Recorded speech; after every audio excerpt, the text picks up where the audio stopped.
pengertian perihal ahli waris sesuai yang tertera dalam pasal 171 huruf C kompilasi hukum Islam menyebutkan bahwa ahli waris adalah orang yang pada saat meninggal dunia mempunyai hubungan darah atau hubungan perkawinan dengan pewaris, beragama Islam dan tidak terhalang karena hukum untuk menjadi ahli waris.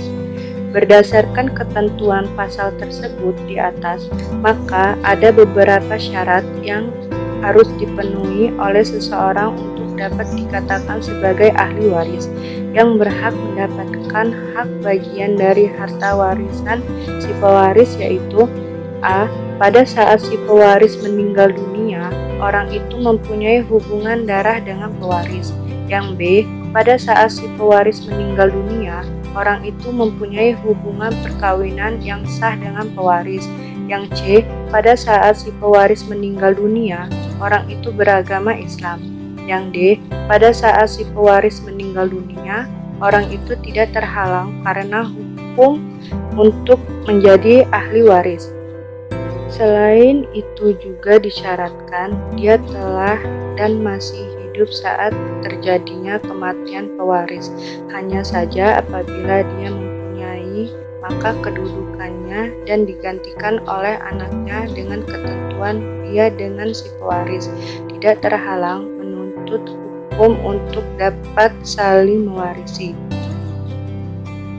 Dasar hukum terkait ahli waris dalam Al-Quran yang artinya bagi orang laki-laki ada hak bagian dari harta peninggalan ibu, bapak, dan kerabatnya, dan bagi orang wanita ada hak bagian atau pula dari harta peninggalan ibu, bapaknya, dan kerabatnya, bagi sedikit atau banyak menurut bagian yang telah ditetapkan. Surat An-Nisa ayat 7.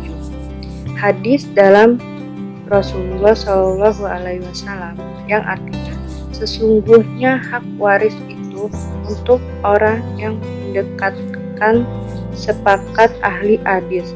Hadis Rasulullah SAW yang dapat menjadi ahli waris. Secara umum, orang-orang yang boleh mungkin mendapatkan warisan dari seseorang yang meninggal dunia ada 25 orang. 15 orang dari pihak laki-laki dan 10 orang dari pihak perempuan. Ahli waris laki-laki terdiri dari 15. Yang pertama, anak laki-laki. Yang kedua, anak laki-laki dan keturunan laki-laki dan terus ke bawah, asal pertaliannya masih terus laki-laki. Yang ketiga, bapak. Yang keempat, kakek dan pihak bapak. Dan terus ke atas pertaliannya yang belum dari pihak bapak.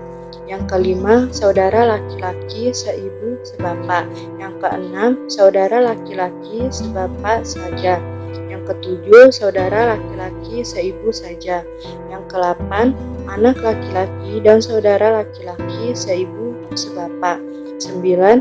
Anak laki-laki dari saudara laki-laki sebapak. Yang ke-10, saudara laki-laki bapak atau paman dari pihak bapak atau seibu sebapak. Yang ke-11, saudara laki-laki bapak yang sebapak saja. Yang ke-12, anak laki-laki saudara bapak yang laki-laki atau paman yang seibu sebapak. Yang ke-13, anak laki-laki saudara bapak yang laki-laki atau paman sebapak saja. Yang 14, suami. Yang ke-15, laki-laki yang memerdekakan budak.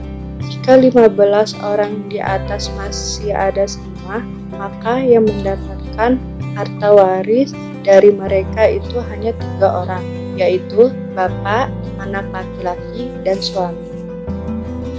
Ahli waris perempuan terdiri dari 10. Yang pertama, anak perempuan. Yang kedua, anak perempuan dari anak laki-laki, seterusnya ke bawah, asal pertaliannya dengan yang meninggal masih terus laki-laki. Yang ketiga, ibu. Yang keempat, ibu dari bapak. Yang kelima, ibu dari ibu ke atas pihak ibu sebelum berselang laki-laki. Yang keenam, saudara perempuan yang seibu sebapak. Yang ketujuh, saudara perempuan yang sebapak. Yang ke-8, saudara perempuan yang seibu. Yang ke-9, istri. Yang ke-10, perempuan yang memerdekakan budak. Jika 10 orang tersebut di atas ada semua, maka yang dapat mewarisi dari mereka itu hanya 5 saja, yaitu istri, anak perempuan dari anak laki-laki, ibu, dan saudara perempuan, yaitu seibu sebapak.